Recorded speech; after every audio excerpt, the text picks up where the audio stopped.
13th மார்ச்சோட current base நம்ம பார்க்கலாம். So first news, Iran's new supreme leader and Strait of Hormuz.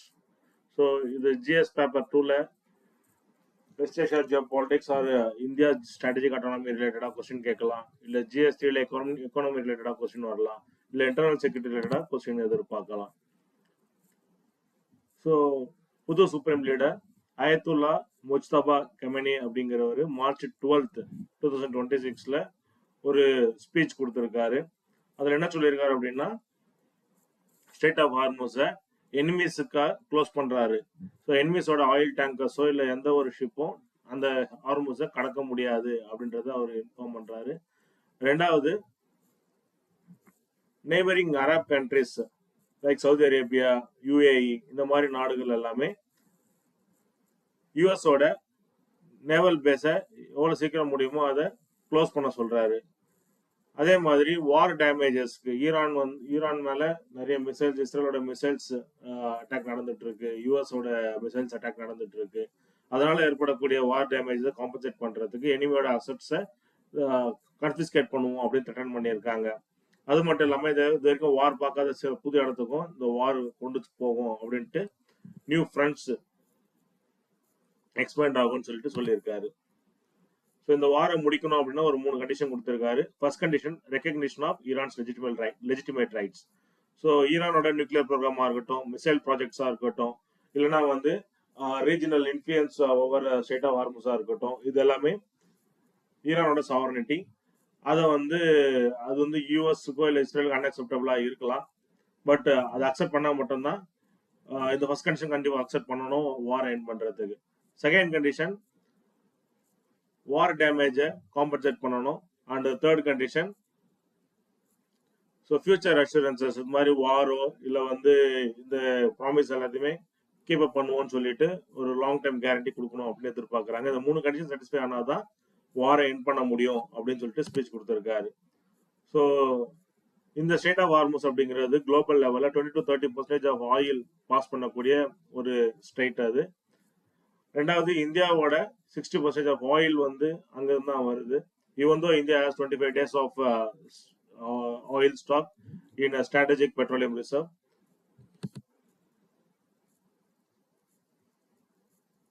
So ஈரானோட argument என்ன அப்படின்னு பார்த்தீங்கன்னா, ஸோ இந்த ஸ்டேட் ஆஃப் ஹார்முஸ் ரீஜன்ல செக்யூரிட்டி எஸ்டாப்ளிஷ் பண்றோம், Iran is a terrorist country அப்படின்னு சொல்றது எல்லாமே ஒரு லை. அண்ட் ஈரான் எந்த நாட்டுக்கு எதிராகவும் இன்வெஷன் பண்ணல. யூஎஸ் அண்ட் இஸ்ரேல் தான் அக்ரஸர் அப்படின்னு சொல்லிட்டு சொல்றாங்க. இதுதான் ஈரானோட arguments. But UAE, Saudi Arabia, Qatar, Kuwait இவங்க எல்லாருமே யூஎஸோட செக்யூரிட்டி அம்ரல்லா கீழே ஒர்க் பண்றாங்க. ஸோ அவங்களோட பெட்ரோல் டாலர்ஸை யூஸ் பண்ணிட்டு இருக்கிறாங்க. அண்ட் அவங்களோட லேண்டை ஈரானுக்கு எதிராக யூஸ் பண்றதுக்கு பர்மிட்டும் பண்ணியிருக்காங்க. ஸோ இந்தியாவுக்கான பாதிப்பு என்ன அப்படின்னு பார்த்தீங்கன்னா, ஃபர்ஸ்ட் எனர்ஜி செக்யூரிட்டி அஃபெக்ட் ஆகும்.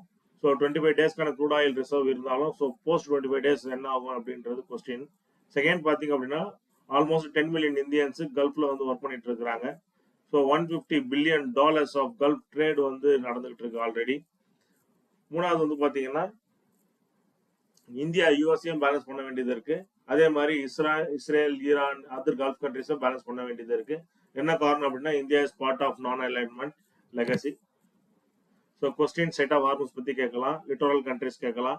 ரெண்டாவது, ஐஆர்ஜிசி என்னன்னு கேட்கலாம். ஐஆர்ஜிசி அப்படிங்கிறது ஈரானோட ஒரு military force, elite military force. இது இவங்க தான் மிசைல் ப்ரோக்ராம்ஸ் அதே மாதிரி ஸ்டேட் ஆஃப் ஹார்முஸை கண்ட்ரோல் பண்றவங்க. ஹெஸ்புல்லா அப்படின்றவங்க லெபனான் கண்ட்ரில ஷியா மிலிட்டன்ட் குரூப். ஸோ இவங்க ஒரு ஈரானோட ஒரு ப்ராக்சி ஆர்கனைசேஷனா இவங்களை பார்க்கலாம். பட் யூஎஸ் ஒரு டெரரிஸ்ட் ஆர்கனைசேஷன் தான் பார்த்துட்டு இருக்கிறாங்க. இதை தாண்டி பர்ஷியன் கல்ஃப் மொனார்ச் அப்படிங்கிறது UAE, Saudi Arabia, Qatar, Kuwait, Bahrain இவங்க எல்லாருமே பர்ஷியன் கல்ஃப்ல இருக்கக்கூடிய கண்ட்ரிஸ். அண்ட் ரூல் டைப் பார்த்தீங்கன்னாலும் மொனார்ச் ரூல்ல இருக்காங்க. Second news, United Nation Security கவுன்சில்ல ஈரானுக்கு எதிராக இந்தியா ரெசல்யூஷனுக்கு ஓட் பண்ணியிருக்காங்க. இது வரைக்கும் இந்தியா எந்த நாட்டுக்கு எதிராகவும் எக்ஸப்ட் ஸ்ரீலங்கா ஒன்லி ஒன்ஸ், அதுவும் யூஎன்ஹெச்ஆர்சியில் எந்த நாட்டுக்கு எதிராகவும் ஓட் பண்றது கிடையாது. இது ஒரு காலங்காலமா இந்தியா ஃபாலோ பண்ணக்கூடிய ஒரு கஸ்டம்ஸ். பட் இப்போ என்ன கட்டாயத்துல இந்தியா ஈரானுக்கு எதிராக ஓட் பண்ணியிருக்காங்க, அதுவும் யுனைடெட் நேஷன் செக்யூரிட்டி கவுன்சில்ல பண்ணியிருக்காங்க அப்படின்னா 10 million Indians Gulf cooperation council கண்ட்ரீஸ்ல ஒர்க் பண்றாங்க. 90% of the liquid petroleum gas வந்து இந்த ஜிசிசி கண்ட்ரீஸ்ல இருந்து தான் நமக்கு வருது. அது மட்டும் இல்லாம 50% க்ரூட் ஆயிலும் இந்த ஜிசிசி கண்ட்ரீஸ்ல இருந்து தான் வருது. ஸோ அதனால ஜிசிசி கண்ட்ரீஸ்க்கு ஃபேவராகவும் ஈரானுக்கு எதிராகவும் இந்த ரெசல்யூஷனுக்கு இந்தியா சைன் பண்ணியிருக்காங்க. ஸோ ஹிஸ்டாரிக்கலா இந்தியா பார்த்தீங்கன்னா it's founder of non alignment movement. So இவங்க வெஸ்டர்ன் கண்ட்ரீஸ்லயோ இல்லை ஈஸ்டர்ன் கம்யூனிஸ்ட் கண்ட்ரீஸோடயோ டைப் பண்றதுல டைம் டு டைம் டிசைட் பண்ணுவாங்க. அதே மாதிரி ஈரானோட பார்த்தீங்கன்னா strong ties civilisational 1000-2000 years relationship ஈரானோட நமக்கு எப்பவுமே உண்டு. அதே மாதிரி யூஸ்வலா வந்து அப்ஸ்டெயின் தான் பண்ணுவோம், நம்ம எந்த கண்ட்ரிக்கு எதிராகவும் ஓட் பண்றது கிடையாது. பட் ஆனா இன்னைக்கு வந்து பாத்தீங்கன்னா இந்த ஓட்டிங் ஆகட்டும் இது எல்லாமே வந்து ஈரானை விட நிறைய ப்ரையாரிட்டைஸ் இந்தியாவுக்கு இருக்கு. இதை தாண்டி எனர்ஜி செக்யூரிட்டி நமக்கு ரொம்ப முக்கியம்.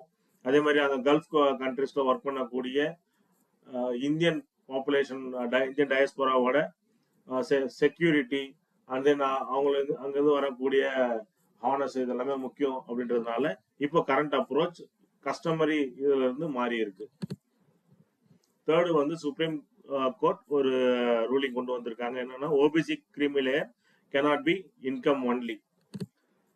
ஸோ இது பேசிக் என்ன அப்படின்னா 1992 இருந்து தான் ஓபிசி அப்படின்னு சொல்லக்கூடிய ஒரு பேக்வர்ட் கிளாஸ் ரிசர்வேஷன் வந்து இம்ப்ளிமெண்ட் பண்ணிட்டு வராங்க. அப்போ 1993 ஆபீஸ் மெமோரண்டம் அப்படின்னு சொல்லிட்டு ஒன்று பப்ளிஷ் பண்றாங்க. ஸோ கிரீமி லேயருக்கு போஸ்ட் பேரண்டோட போஸ்ட் பேஸ் பண்ணி கிரீமி லேயர் கேட்டகரி கிளாஸிஃபை பண்ணணும் அப்படின்னு சொல்லியிருக்காங்க. இது 1993 office memorandum. 2004 department of personnel and training ஒரு லெட்டரை எல்லா ரெக்ரூட்மெண்ட் பாடிஸ்க்கும் அனுப்புறாங்க. என்ன அப்படின்னா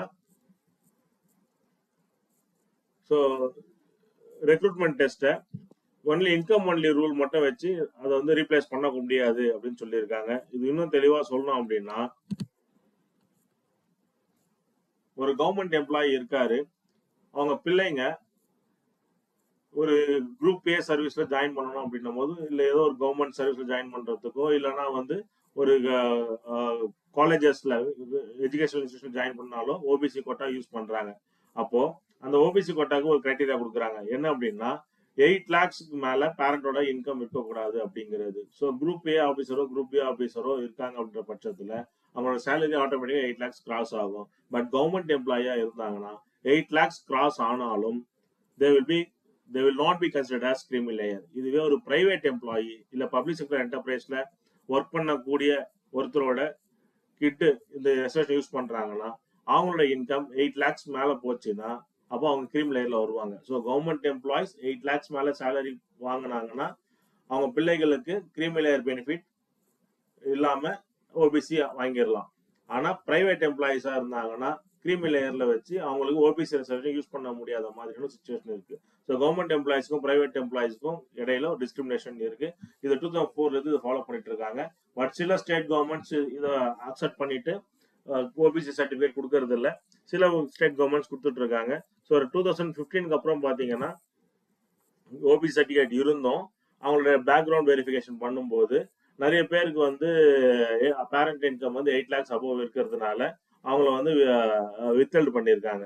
ஸோ அப்போ அந்த யூஸ்வலா இந்த சிவில் சர்வீஸ் எக்ஸாம் ரெக்ரூட்மெண்ட்ஸ்ல ஸோ அப்போ அந்த கேண்டிடேட்ஸ் எல்லாருமே சுப்ரீம் கோர்ட்ல கேஸ் ஃபைல் பண்றாங்க. அதுக்கான ஜட்மெண்ட் தான் இப்போ வந்திருக்கு.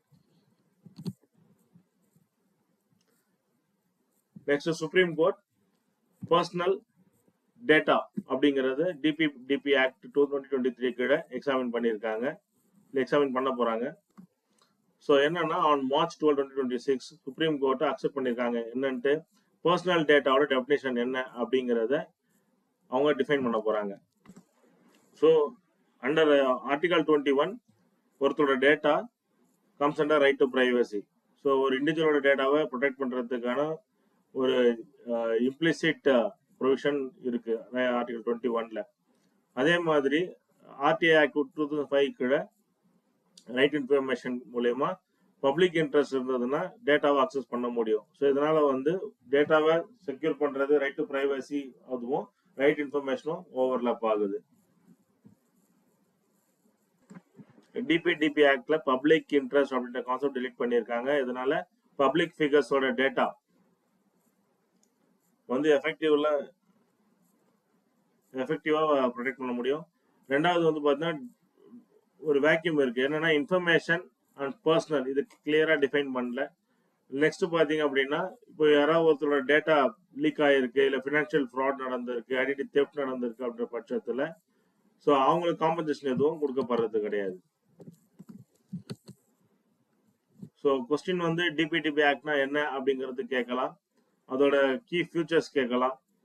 அதுக்கப்புறம் Puttaswamy judgement, supreme court decision, right to privacy comes under fundamental right article 21 அப்படிங்கிறது சொன்ன புட்டாசுவாமி ஜட்ஜ்மெண்ட் பத்தி கொஸ்டின் வரலாம். ஸோ மெயின்ஸ் கொஸ்டின் இங்க கொடுத்துருக்கோம். So for example second question பாருங்க, critically exam India's co sponsorship of the anti Iran resolution and its implications for strategic autonomy. So இந்த மாதிரி questions attend பண்ணுங்க, ப்ராக்டிஸ் பண்ணுங்க. ஸோ இதில் வந்து கிரிட்டிக்கலி, அனலைஸ், எக்ஸாமின் இது ஒவ்வொரு டேர்முக்கும் வேற வேற மீனிங் இருக்கு. So try giving those answers.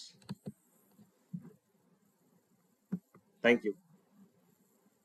Kurukshetra, Kurukshetra, Kurukshetra, Kurukshetra, Kurukshetra, Kurukshetra.